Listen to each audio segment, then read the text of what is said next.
We have Lodrina with DFIR data and World Championship Powerlifting.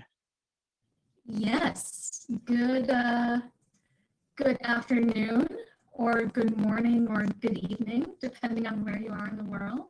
Thank you so much for the introduction. Thank you, Will, and all the other speakers who've gone today, and I'm excited to speak with you. So today my talk is going to be about DFIR data and World Championship Powerlifting. I am going to talk about forensics first. So I've got a lot of ground to cover. Let me kick it off. To those of you who don't know me, I'll share a quick introduction. My name is Lodrina Cherne. You can find me on Twitter at Hexplates. My day job is at Cybereason. That's the OWL. I work for our office of the CISO, where I get to work on standards and policy. I also teach forensics for the SANS Institute.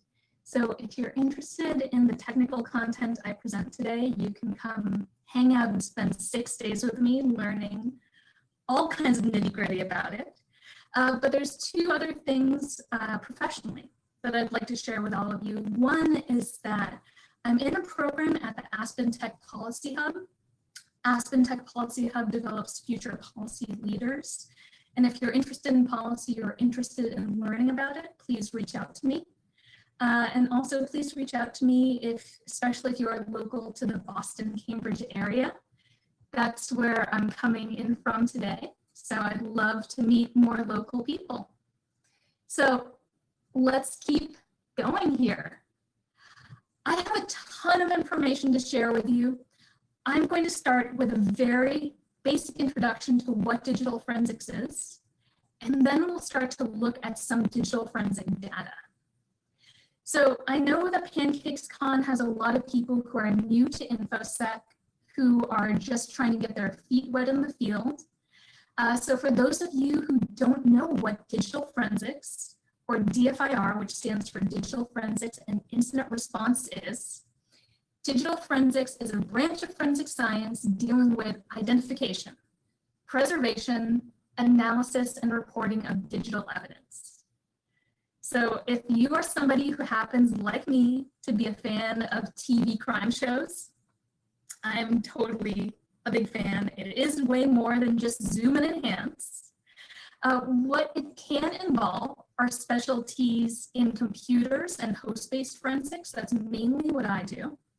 It can also involve cell phones, network forensics, looking at packets, memory, malware, cloud, and the field is really evolving.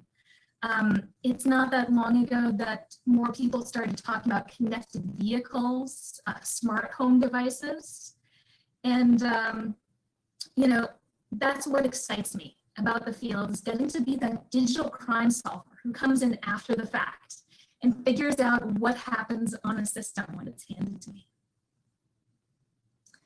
So what we're going to dive into today is, even if you are brand spanking new to digital forensics, I want to share with you some things that you can look for as you use your devices, as you use your computer and your cell phone, to figure out when there might be digital forensic data that can be recovered by somebody who comes along after the fact, like myself. Now, your reasons for wanting to know about this information can be different. You might have a different threat model than your friend or your neighbor. And so there are different reasons you might want to know about this.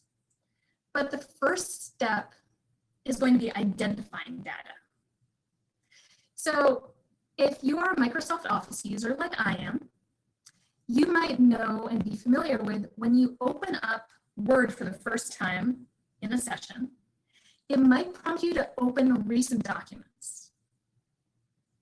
This is the kind of thing I'm going to be talking about completely throughout this whole DFIR section, which is, if your computer is remembering that yesterday you worked on this Word document, it's got to be stored somewhere. Now, those of you who are a little more familiar with forensics, I'm going to try and give you some nuggets too. I'm going to share with you, for each of these artifacts I talk about, where you can track down the data. So for example, in this case, when you open Microsoft Word, this data is going to be found in the mtuser.dat registry file. But wait, there's more. So if you're a Windows user, you might be used to right-clicking on one of these Microsoft Office applications and seeing your recent documents in this other location. Well, that is stored in a completely different set of artifacts. And these involve jump lists and shortcuts, or shortcuts are sometimes called link files or .lnk files. So one application like Microsoft Word is so robust, it's storing information all over your system to try and make the system easier to use for you. And by the way, when you notice something that just popped up at the top of my screen that says recover unsaved documents, that's a sign that your information is being tracked. I'm going to take a quick pause and just do an audio check here.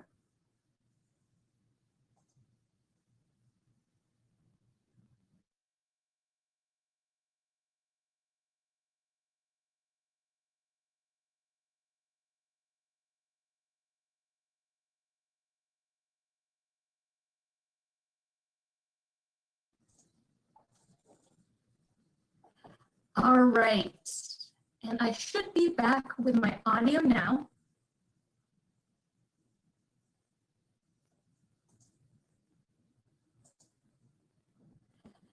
Let's continue on. What I've got up on my screen is an example of how your computer knows that you have downloaded files. So if you open up a Word document that's downloaded from the internet, you might see something like this pop up. You might see this yellow bar that goes across the screen that says, be careful, files from the internet can contain viruses. Do you want to open this document?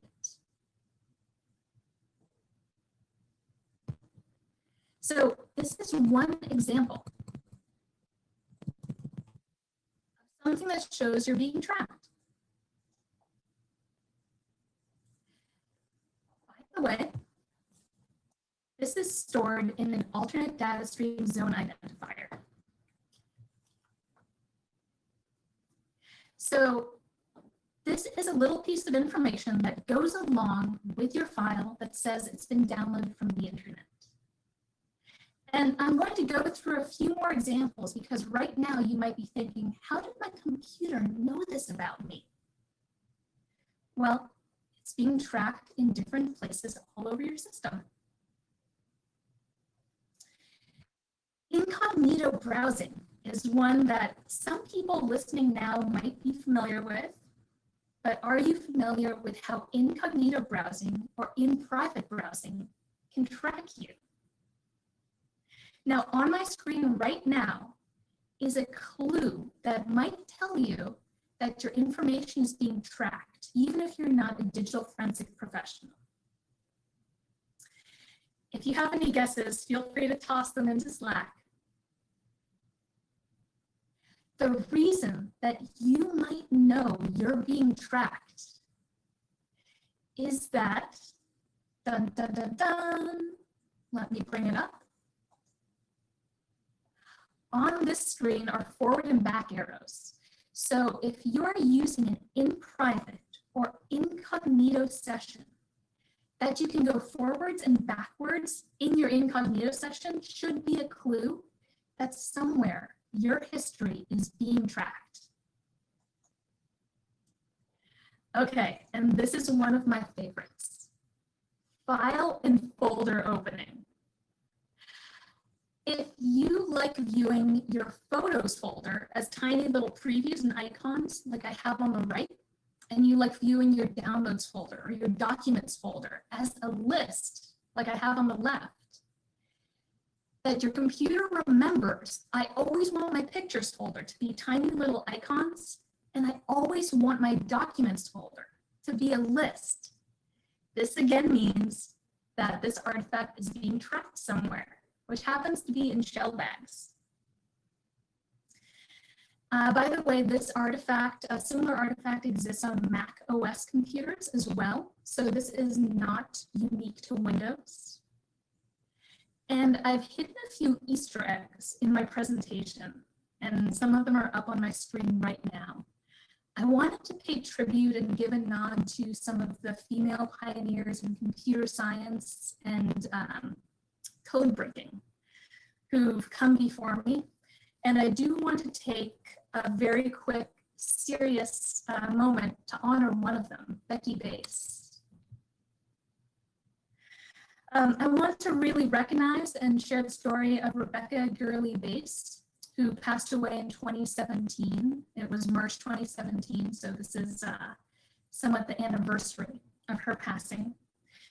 And she was known as the den mother of intrusion detection and also known as InfoMom. She was born in Alabama and was a US citizen of Japanese heritage.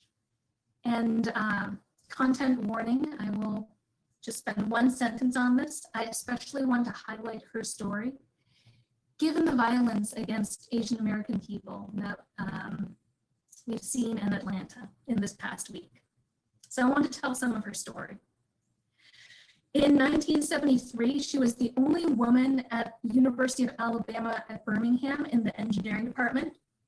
She went on to work at Xerox and NSA in the National Computer Security Center, where she was particularly able to advocate for women and minorities.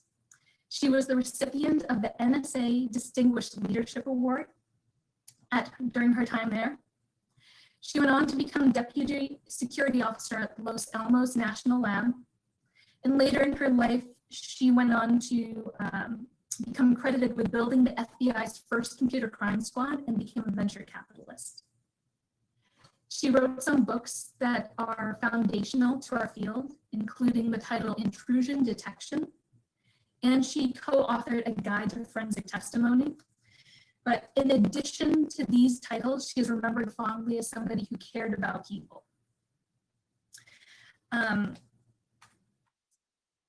The more I was reading about her story in preparation for this talk, the more I wish I'd gotten to know her. And I was told that basesecurity.org, B-A-C-E security.org is one place you can keep up with efforts to honor her legacy. So I'm very thankful that at this conference, we're talking not just about technical issues, but about expanding our horizons. And I thought that given the events of the last week and what we're talking about today, all kinds of things InfoSec related and not, that this might be a good time to honor Becky's memory. So back to techie things. I can switch gears.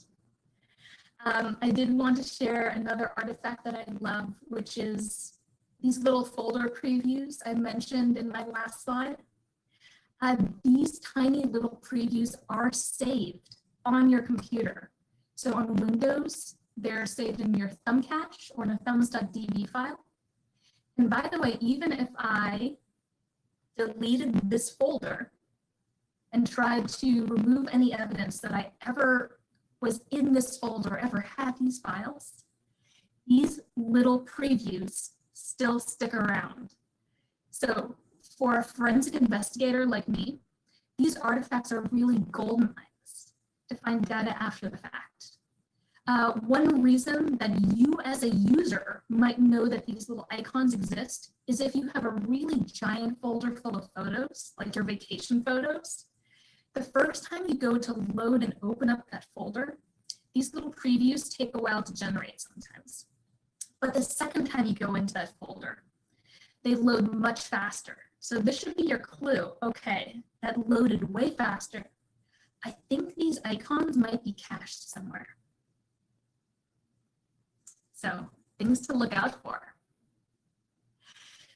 There's way, way, way nerdier, low-level things being tracked on your system. Sticking with Windows, the fact that you can delete your usage history. that you can delete how many cycles, how much CPU time you've spent in certain applications, the mere fact that you can delete this information means it's being tracked somewhere. And in this case, this is in your System Resource Utilization Management Database, or your SRUM DB.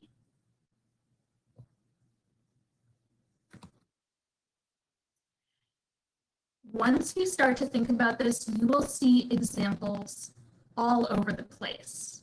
How did your computer know that we had, for those of us in the United States, a time zone change last week?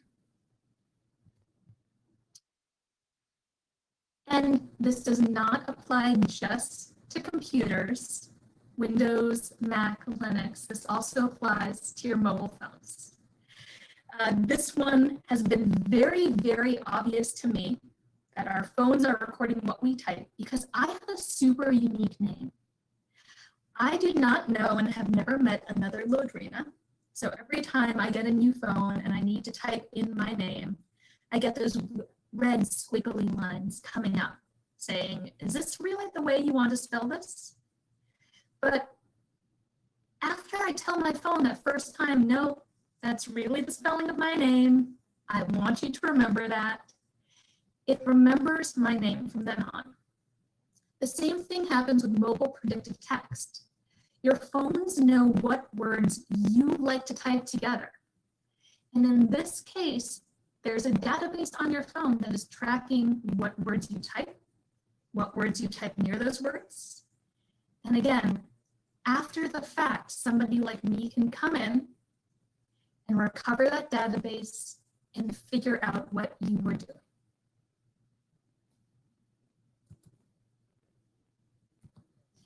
So again, for many of you, you might be new to this field. You might be trying to get into digital forensics. You might be thinking this is maybe a career you'd like to pursue. Here is your big takeaway.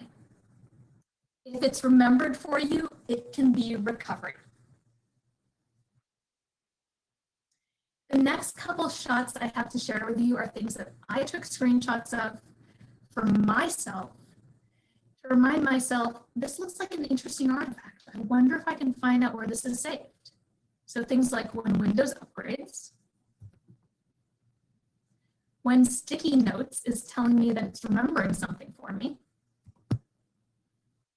or when PowerPoint is telling me it will save a copy of my data, even if I don't go and hit save.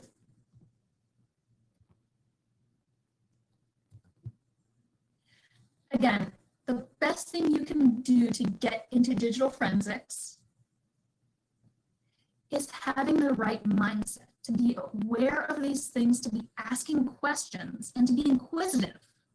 Because remember, systems are always changing, and every time a major OS upgrade happens, there is no manual that comes out that says you can find the forensic artifacts here, here, and here, and here's what they all mean. So the best thing you can do is observe and hypothesize what you think might be happening, test things out, and keep trying. Report, iterate, share your findings with your peers. Again, if you are new to the field, there are lots of ways to get involved. I think many of you who found this con are probably on Twitter. There's a great community under hashtag DFIR. So I hope to see you there. And now, halfway through, I get to pivot topics. And I feel so fortunate to be able to share a little bit about powerlifting with you. So here's how we're going to start. We're going to start talking about the basics, and then we're going to talk about competition powerlifting.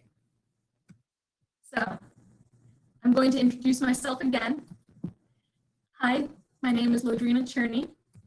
I've competed all over the country and all over the world. I've won national and international competitions. I've stood on podium at the World Championships and set multiple state and federation records. So what does this all mean? What is powerlifting? Powerlifting is a barbell sport, and it consists of 3 lifts. There's the squat, the bench press, and the deadlift. So in a powerlifting competition, your goal is to lift the most weight possible in all 3 lifts. So in competition, which is also called a powerlifting meet, in a meet, when you go up to the platform and you are in front of that audience and in front of those judges, your goal is to go successfully squat the barbell with the barbell on your back, lower yourself down, and then come back up. You try that 3 times. Your best successful lift in the squat is recorded. Then you go and you do a bench press, lying on the bench, pressing a barbell from full extension down to your chest and back up again. You do that 3 times. Your best, most successful lift is recorded. And then the deadlift is where the competition ends. That's your standard pick things up and put them down lift. Your best successful deadlift is recorded. So your most successful squat plus bench press weight plus deadlift is your total. And that's what you're judged and scored on. So we'll get into each of the lifts in just a minute.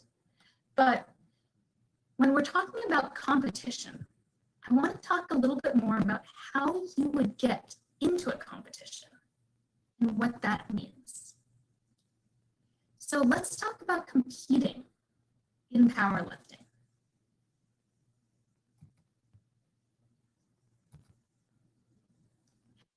So you are here and you're thinking, I love training in the gym. I'm pretty good with a barbell. I want to do a meet.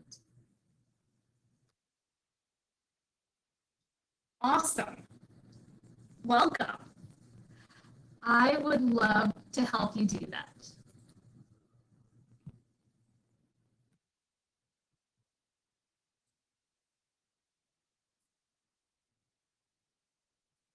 Here's how to do that.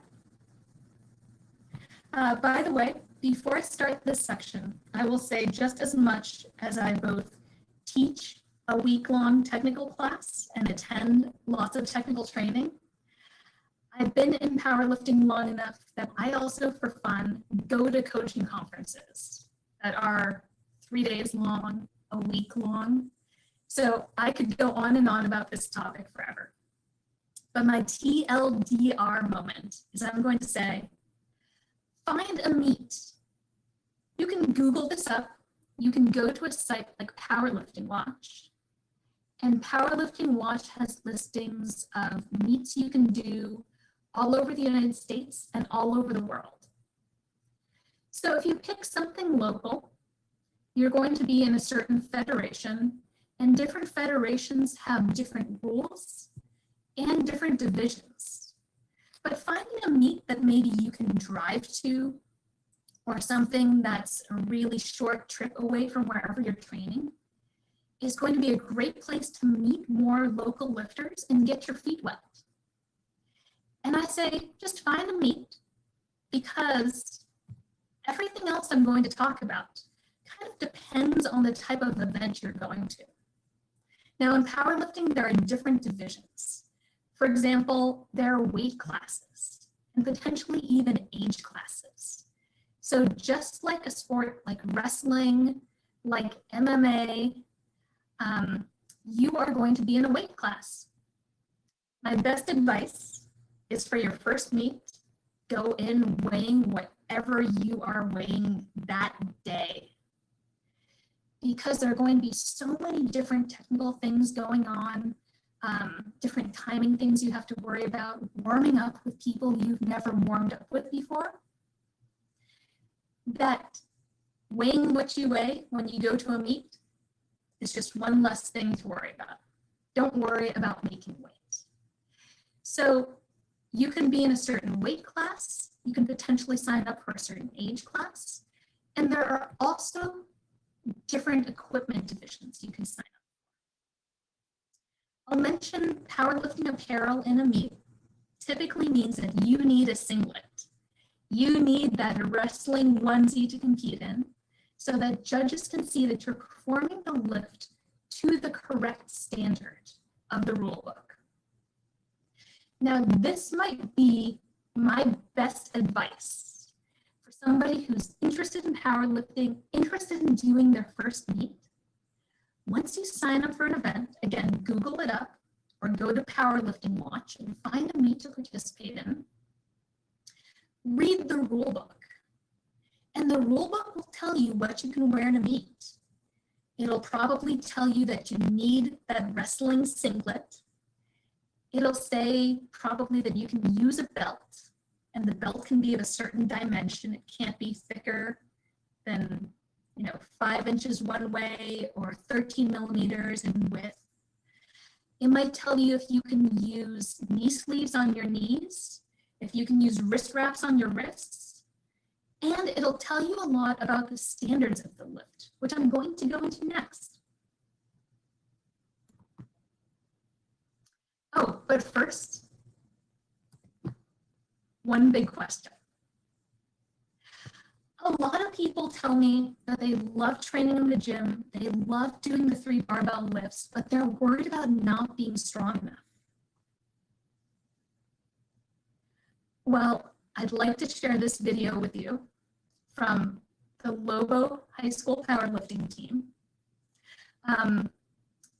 First, because they are exceptionally strong and talented young ladies. But I really want to show that powerlifting can be for anyone. To be able to compete in a meet, the minimum amount of weight you need to lift in a squat is typically the barbell plus some collars. So we're talking around 55 pounds for the squat. Same thing on the bench press. If you can bench press 55 pounds, again, the bar at arm's length, just like these ladies, down to your chest and back up again, you are good to go. And for the deadlift, the weight is going to be a little bit more because when the barbell is resting on the ground, you need to have some of those big plates on the ground, just like in the video right now. So typically for the deadlift, you'll need to be able to lift around 145, 150 pounds.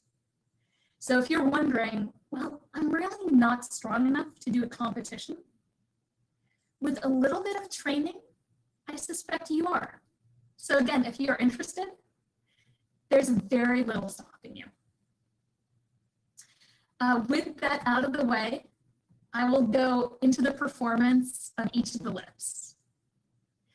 So with the squat, I already mentioned the barbell is on your back.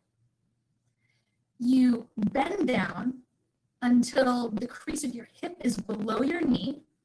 So just like I am in this video or in this screen, my hip is below my knee. And from there, I want to come up and stand up in one smooth motion. If you read your rule book for a powerlifting federation, you'll see that there are lots of gotchas about doing the lift.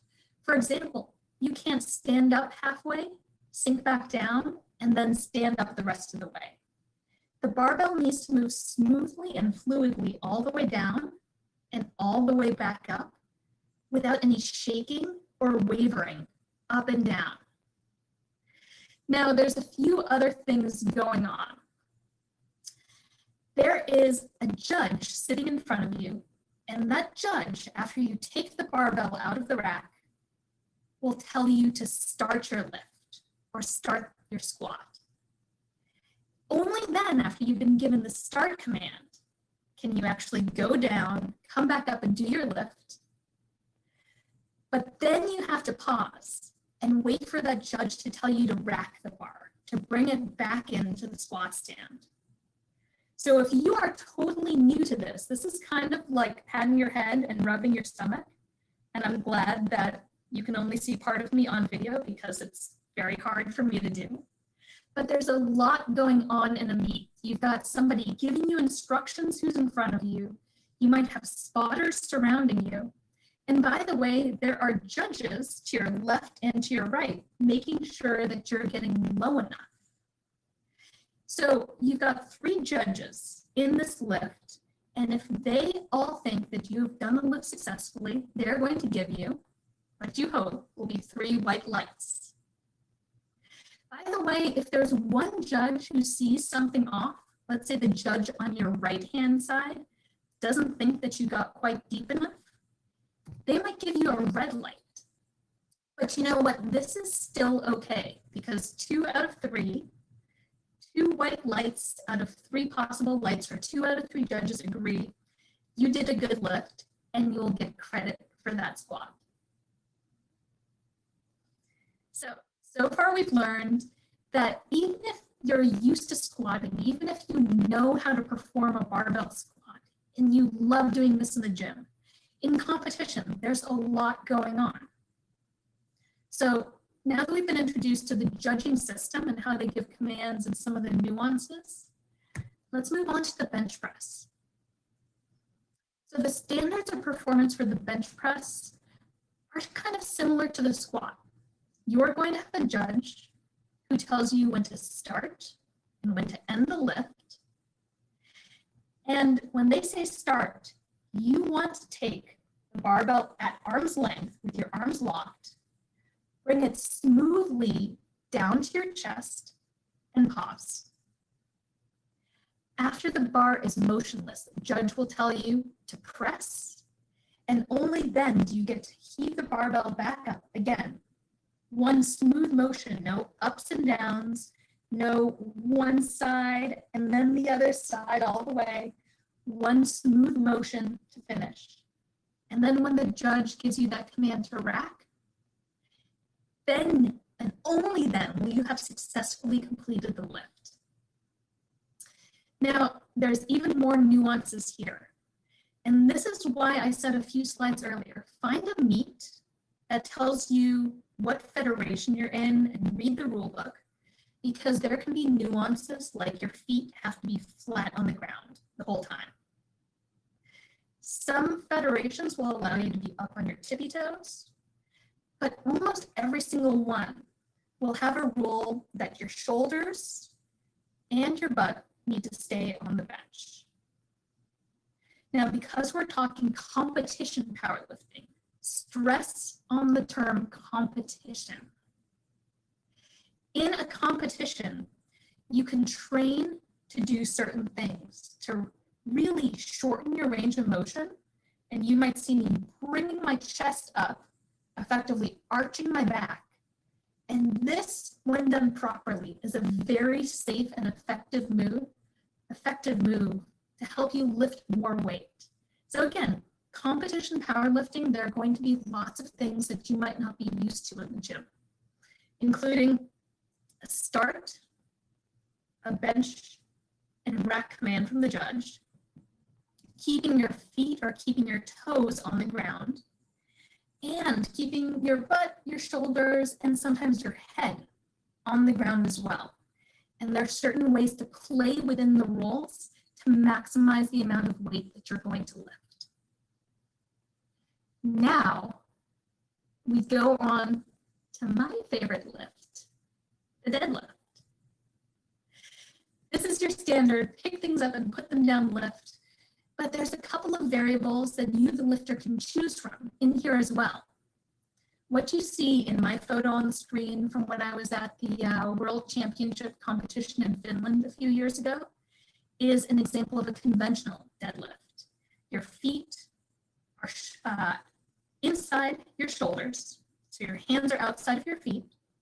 You can also lift in a sumo deadlift, which is your legs are out wide and your hands are in narrower on the barbell.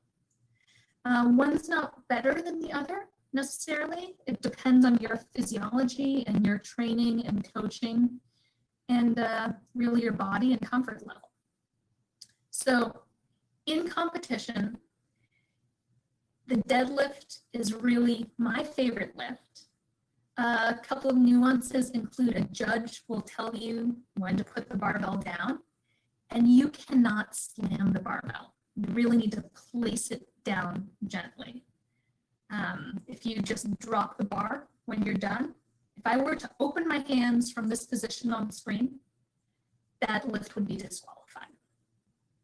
So deadlift happens to be my favorite lift, but there's nuances to that in judging as well. By the way, conventional deadlift is my favorite right there, probably because I've been so successful with it.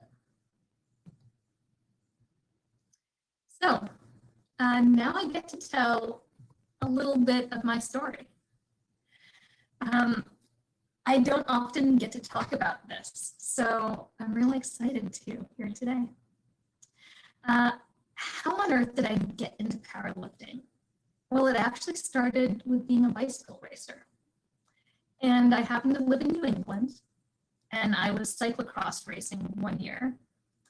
Cyclocross is kind of like the steeplechase of bicycle racing. It's a sport where you are competing in the fall and winter over asphalt, gravel, sand, snow, and you're doing this every single weekend.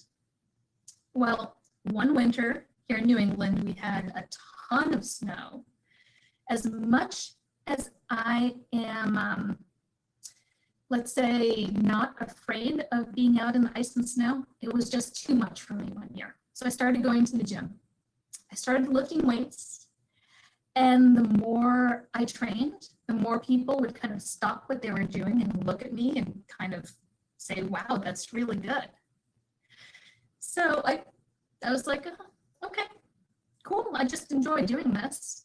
But it kept happening enough that I was wondering, am I good for this gym? Am I good for a woman? Am I good for somebody my weight? Like I didn't really know what that meant, and I didn't really know how good I could be if I wanted to.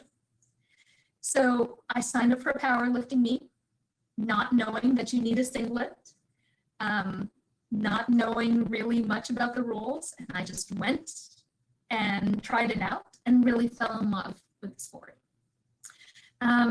Over the years, I started competing at local meets and was doing really well. I actually switched federations and started competing in an organization that had more competition, so I could compete against more people my size and compete at a more competitive national championships. And that national championships would set me up for the world championship level of competition that you've seen pictures from earlier in this competition. So I found out that I was really good at it, and I took it really far. I've been doing powerlifting for the last 10 years and loving it. I've done it all over the world in a bunch of weight classes. However, I think one of the things that's most special to me, and you've heard me say, I've changed federations, I've changed where I've competed to be in a more competitive group. I'm very, very proud of doing things that are fairly rare in the sport, which is at a lot of those competitions, I've competed at a team level, where you try and get people from different weight classes together and try and get a composite of people across different genders, across different divisions and weight classes to really create a united front. And I'm very honored to have had coaches and training partners who have done that with me over the years. And I hope to make it back to the international stage again soon. So sometimes when I tell people my story and how far I've gone in the sport, they ask me, well, what about going to the Olympics? Now, unfortunately, powerlifting is not an Olympic level sport. If you see a barbell sport in the Olympics, that barbell sport is where people are lifting up the barbell over their head and the barbell ends up way up high over their head. That is the sport of Olympic lifting. In Olympic lifting, well, it's different than powerlifting. However, Powerlifting does have the World Games, which is a quadrennial event every 4 years that I hope to make it to 1 year for non-Olympic sports. And there is also Paralympic lifting in the Olympics. So there are bench press athletes who use a specialized bench press. And here, this is Loveline Obiji from Nigeria, taking her last attempt at the bench press, and she eventually won gold in that competition. So I hope that you've been entertained with my stories about data and with powerlifting. I want to give a shout out to a couple powerlifters who are out on Twitter who are amazing lifters themselves, including Lou Hacks. Lou Hacks just competed yesterday, so big props to him. I hope to hear all about it soon. And there's some other lifters who've done incredibly well over the years. David Litchfield and Philip Wiley, if either of you are watching, kudos to you. And other folks like Rowdy, who are great lifters as well. And come join all of us. I mean, all of us very broadly who are techie people who do fit things at hashtag DFIRFit and DFIRFit.com. You'll find the whole community of folks in hashtag Red Team Fit, hashtag Blue Team Fit. And I know I have just maybe 3 minutes left. I'm gonna take a look in Slack and see if I have any questions. Thank you all for spending the time with me. Thank you, Lodrina. It looks like we do have a couple of questions. They seem to be mostly focused on the powerlifting side of things. We have one as to what's your favorite or preferred deadlift form, and they offer Romanian, standard, and sumo as options. Standard conventional deadlift. Love it, love it, love it. We have another question. A little clarification. What is the not slamming about? Ooh, the not slamming weights in competition. Well, first of all, it's a respect thing, showing respect to the judges, to the organizer equipment, to the people around you. And it can also be a safety thing. When you have people who are spotting and loading around you, you don't want weights that are slamming around and maybe getting out of control and hitting them. So in competition, a safety and respect thing, and something that I think translates well to training as well to make you stronger. Fantastic. Thank you again for sharing this information with us. It's been a fantastic talk. We've loved having you here at PancakesCon.